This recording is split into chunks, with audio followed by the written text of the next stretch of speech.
Olá, pessoal, tudo tranquilo, tudo bem? Nós vamos estudar agora a dilatação térmica dos sólidos.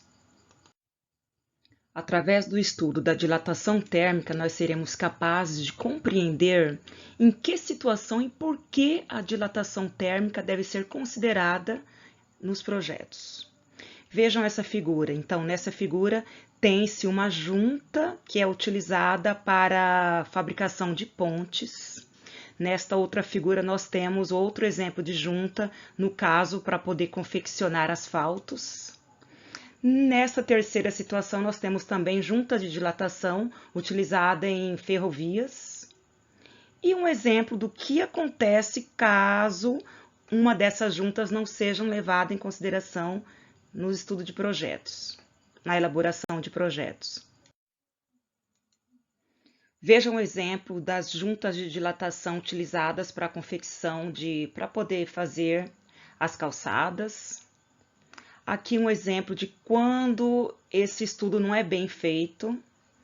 Aqui também, logo acima, um exemplo, né? Então, você tem a dilatação quando ela não foi bem estudada, bem calculada. E também temos aqui mais exemplos de dilatação. Você já parou para pensar por que os fios de energia elétrica eles ficam soltos e não totalmente esticados? Já parou para imaginar? Então, por que os fios eles devem ter essa folga e não devem ser feitos totalmente esticados?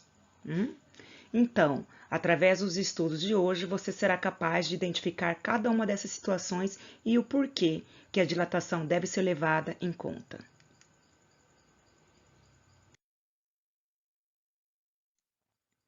Dilatação versus contração térmica.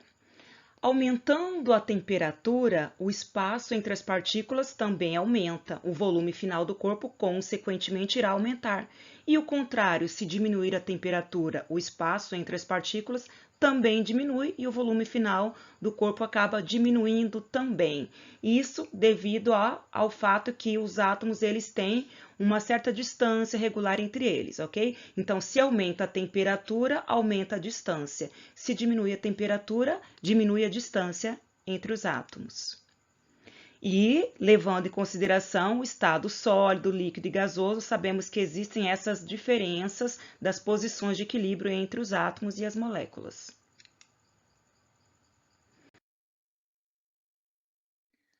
Para o estudo da dilatação térmica, normalmente costumamos dividir em dilatação linear, superficial e volumétrica.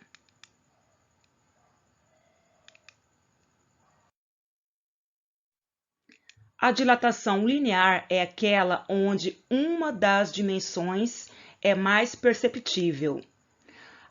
Nesse caso, nós também devemos levar em consideração o tipo de material. Logo, a gente vai estar sempre falando de uma constante de proporcionalidade alfa, ou seja, o coeficiente de dilatação linear do material. Vejam como esse exemplo, nós temos uma barra. Essa barra, por ela ter mais perceptível, a dimensão dela ser mais perceptível seria ao longo do eixo X, por exemplo, então, nesse caso, eu falo que é uma dilatação linear. Observem que eu tenho uma barra de um comprimento inicial, que eu vou chamar de L0, quando a temperatura é inicial.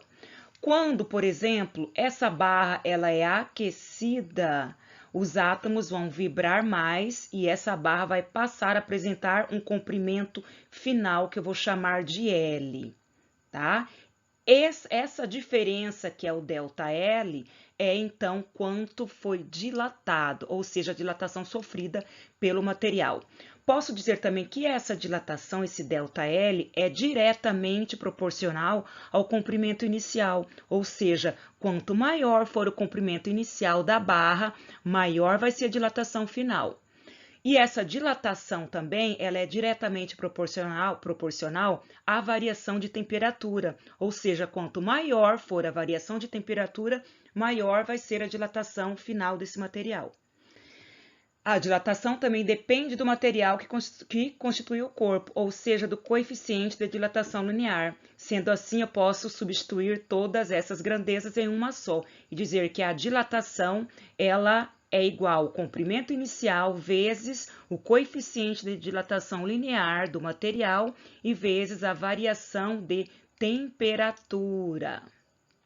Lembrando que esse ΔL, que é essa dilatação, pode ser encontrada fazendo o comprimento final menos o comprimento inicial, ou seja, esse ΔL, que é a dilatação linear, é igual ao comprimento final menos o comprimento inicial da barra.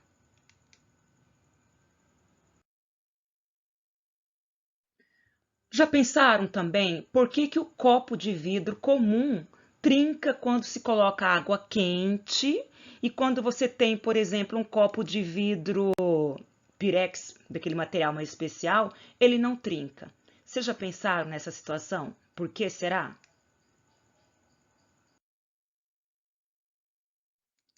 Justamente o motivo para isso está no coeficiente de dilatação linear do material. Vejam, eu deixei aqui de vermelho, que o vidro comum tem um coeficiente de dilatação linear 3 vezes maior que o coeficiente de dilatação linear do material que é o vidro Pirex. Tá? Logo, quando você coloca um líquido quente dentro desse tipo de material, se for um vidro comum, então a parte de fora não vai aquecer, o fluxo não vai chegar até a parte de fora rapidamente, tá? Então, o que vai acontecer? Que a parte interna vai aquecer primeiro, muito rápido, sem que chegue na parte externa. Com isso, a dilatação não é uniforme, o material trinca. Vamos ver uma aplicação. A linha ferroviária de uma cidade do Canadá tem aproximadamente 100 km de comprimento. Calcule a diferença no comprimento da linha entre uma noite fria de aproximadamente menos 5 graus Celsius e um dia quente de 25 graus Celsius, sabendo-se que o coeficiente de dilatação linear do ferro é 12 vezes 10 elevado a menos 6 graus Celsius a menos 1. Então, vamos ver como é que nós faríamos para calcular isso. Primeiramente, observe que o comprimento inicial é de 100 quilômetros, tá? Então, L0 é 100 quilômetros. Se eu for transformar para metros, sei que vai dar 100 mil metros. Qual foi a variação de temperatura? Então, para eu calcular a variação de temperatura, eu sempre vou fazer a temperatura final menos a inicial, ou seja, 25 menos a inicial, que é menos 5. Menos vezes menos é mais, então 25 mais 5, eu vou encontrar que a variação de temperatura foi de 30 graus Celsius. Foi dado o alfa, que é o coeficiente da dilatação linear, preciso calcular quanto foi a dilatação. Para eu fazer isso, basta eu substituir na minha equação da dilatação linear, tá?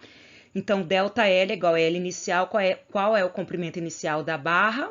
100 mil metros vezes alfa. Qual é o valor do alfa, que é o coeficiente? 12 vezes 10 elevado a menos sexta, vezes a variação de temperatura, que é de 30.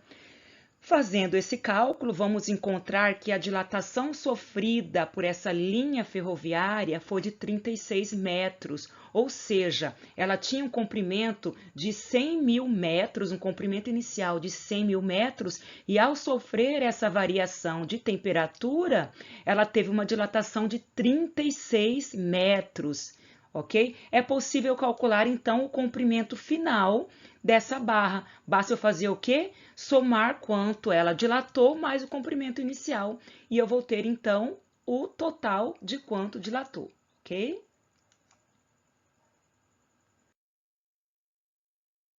Vamos, então, para o segundo tipo, o segundo estudo de dilatação dos sólidos, a dilatação superficial. Nesse tipo de dilatação, a gente costuma dizer que a dilatação ela é mais perceptível em duas dimensões, ou x e y. Nessa situação, os corpos podem ser considerados bidimensionais, pois a terceira dimensão, no caso y, é desprezível. Não que não ocorra dilatação na terceira dimensão, mas ela é desprezível. Muito bem, considere, por exemplo, uma chapa metálica tendo a temperatura inicial de 20 graus Celsius, ao ser aquecida, chegando a uma temperatura final de, por exemplo, 100 graus Celsius, ela sofre um aumento nas suas duas dimensões. Posso dizer, então, que ela sofreu uma dilatação superficial, ok? E essa dilatação eu vou representar por ΔA. Ela também é diretamente proporcional à sua área inicial, ela também é diretamente proporcional à sua variação de temperatura. Podemos, então, escrever a dilatação superficial como sendo igual a área inicial da chapa vezes o coeficiente de dilatação superficial, representado pela letra grega beta, vezes a variação de temperatura, ok? Então, esse ΔA é a dilatação superficial do material.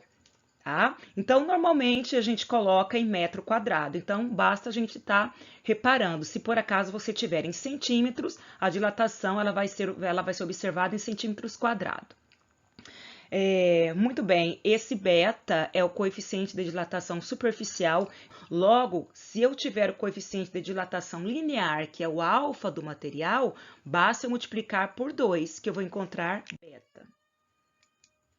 Com um exemplo, uma chapa possui uma área de 4 metros quadrados, isso quando a temperatura for de 0 graus Celsius. Aquecendo-se a chapa a 50 graus Celsius, eu quero saber de quanto aumentou a área da chapa e qual deverá ser a sua área final, tá? Nessa situação, o coeficiente de dilatação linear, observe que foi dado alfa e não beta, tá? O coeficiente de dilatação linear do material é 10 vezes 10 a menos 6 graus Celsius a menos 1. Muito bem, vamos para a solução. Escrevo aqui a equação da dilatação superficial. ΔA é igual à área inicial, eu conheço a área inicial, 4 metros quadrados, vezes o beta, vou ter que calcular o beta, que é 2 vezes alfa, e vezes a variação, né, o ΔT. Se a temperatura inicial era 40 graus Celsius, a final 50, tranquilo, né?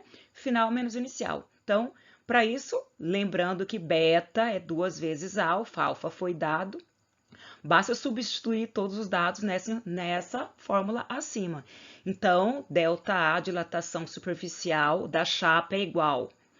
Quanto que vale o valor da área inicial? 4 metros quadrados, substitui o 4 aqui, vezes beta. Quem é beta? Não tem o beta, mas tem o alfa. Então, beta é 2 vezes alfa. Substituir aqui, ó, 2 vezes alfa, vezes a variação de temperatura, né? 50 menos 0, eu vou ter aqui 50 graus Celsius. Fazendo essa multiplicação, vou encontrar qual foi a dilatação do material. Ok? 0,004 metros quadrados. Para eu calcular, então, de quanto aumentou a área final, basta eu calcular a área inicial, quanto que era, 4 metros quadrados, e somar com quanto dilatou. Então, eu vou ter a área final igual a 4,004 metros quadrados. Dilatação volumétrica. O estudo da dilatação volumétrica, ela leva em consideração as 3 dimensões do corpo, tá? Então, sabemos que a grande maioria dos corpos sólidos possui 3 dimensões, altura, comprimento e espessura. Quando aquecido, o sólido sofre expansão em cada uma dessas, tá? Resultando em um aumento, então, no volume final do corpo. Observem aqui, eu tenho um cubo a 20 graus Celsius, quando ele sofre um aumento de temperatura, por exemplo, para chegar a 100 graus Celsius, ele aumenta as 3 dimensões.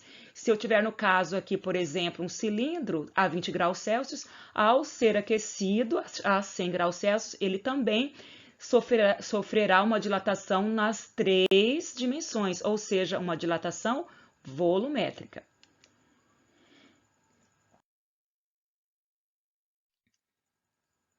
Observem novamente, aqui eu tenho uma situação onde eu tenho um cubo no caso, ele tem aqui um volume inicial, V0. Ao ser aquecido, ele vai passar a apresentar um volume final, tá? Então, esse ΔV, que é quanto ele dilatou, nada mais é do que o volume final menos o volume inicial, ok? Que isso aqui é a variação do volume, ou seja, é a dilatação volumétrica do material. E eu também posso calcular a variação, a dilatação volumétrica como ΔV. Essa dilatação volumétrica eu posso calcular como fazendo o volume inicial vezes o coeficiente de dilatação volumétrica do material vezes a variação de temperatura. Lembrando que ΔV é a dilatação sofrida pelo material. Assim, ΔV é variação, no caso, se eu tenho metro, essa variação vai aparecer em metro cúbico, ok? O volume inicial, no caso, também aparece em metro cúbico, beleza? Precisa sempre observar essas unidades, elas precisam estar correspondentes, tá? Gama é o coeficiente de dilatação volumétrica do material. Gama é igual a 3 vezes alfa. Lembrando que aqui a dilatação ela foi nas 3 dimensões, tá?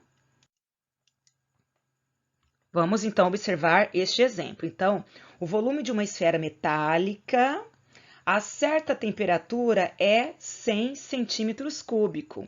Que variação de volume sofrerá sob o acréscimo de 40 graus Celsius de temperatura? Observe que aqui já foi dado o ΔT, já foi dado a variação de temperatura. Ok? Então, suponha ser constante e igual a, isso aqui é alfa, o coeficiente de dilatação linear do material, beleza? Muito bem. Como que eu faço para eu calcular isso daqui?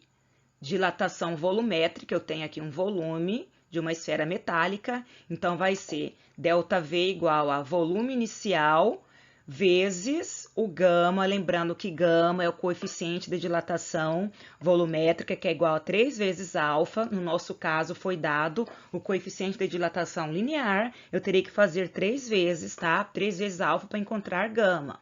E vezes a variação de temperatura. Muito bem, substituindo os valores, volume inicial é de 100 centímetros cúbicos. O que mais que eu tenho? Fiz aqui 3 vezes alfa, lembrando que alfa é o coeficiente de dilatação linear, vezes a variação de temperatura que já foi dado. Fazendo, encontrei a dilatação volumétrica do material igual a 0,12 centímetros cúbicos. Muito bem, pessoal, até a próxima.